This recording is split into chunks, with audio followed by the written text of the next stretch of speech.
alleging that the president, without being specific, perjured himself in answering the questions. I would also point out, although this doesn't affect the amendment, that what the article that's still in here, that the president allegedly didn't answer these questions that we propounded to him, these questions, I will tell, as far as I am concerned, were illegitimate to start with.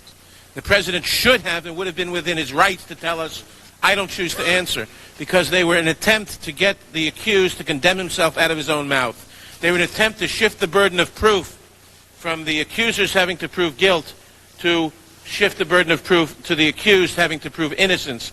And I don't think they should have been sent because I think they were improper. And I don't think there's anything perjurious or misleading or incomplete in the answers in any event. But the questions themselves were part of the committee's turning the entire process on its head and asking the president to prove his innocence rather than asking the accusers to bear a burden of proof of guilt.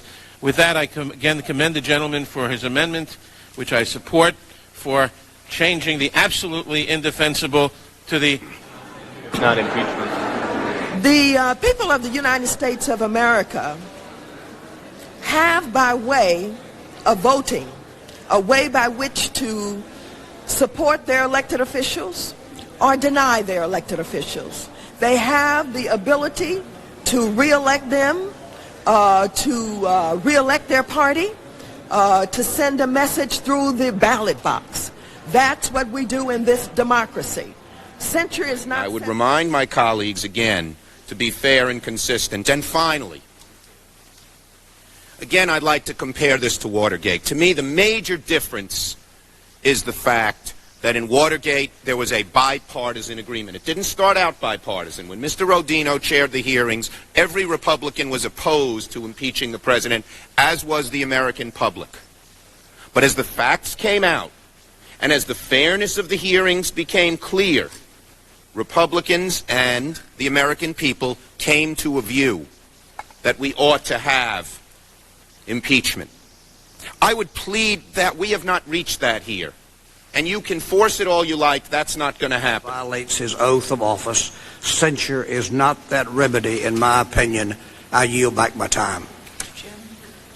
The gentlelady from California, Ms. Lofgren.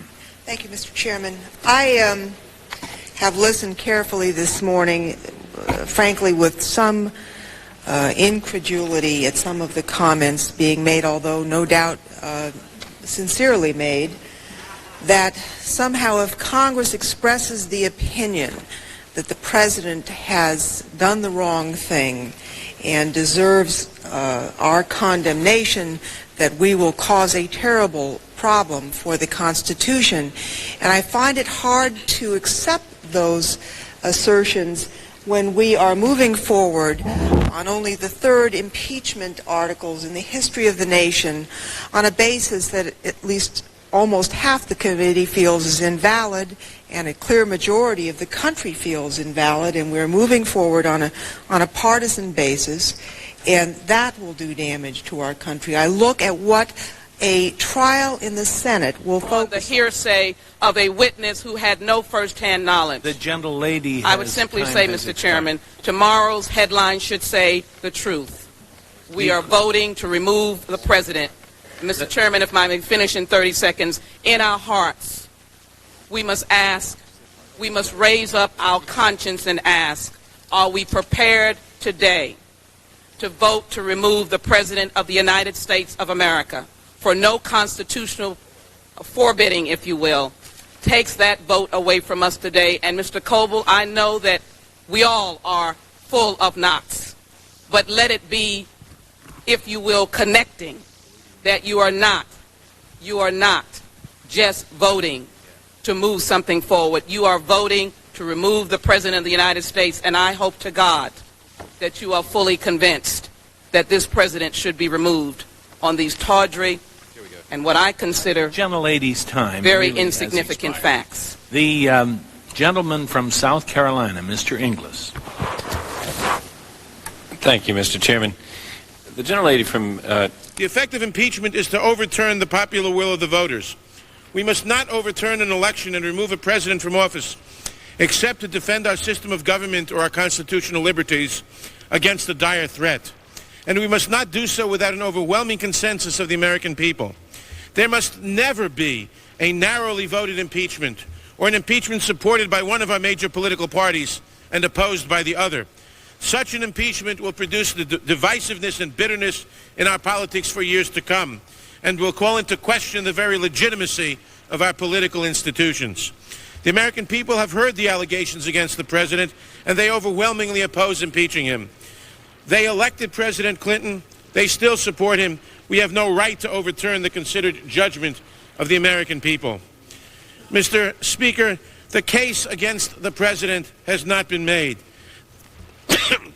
There is far from sufficient evidence to support the allegations, and the allegations, even if proven true, do not rise to the level of impeachable offenses. Mr. Speaker, this is clearly a partisan railroad job.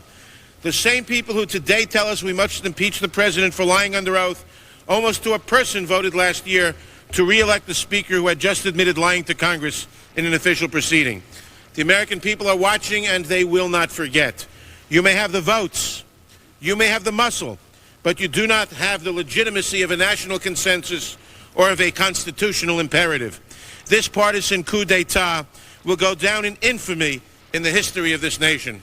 Thank you, Mr. Speaker. I yield back the balance of my time. Again, impeachment is a very serious matter. It is, if it happens, it has to be a bipartisan initiative.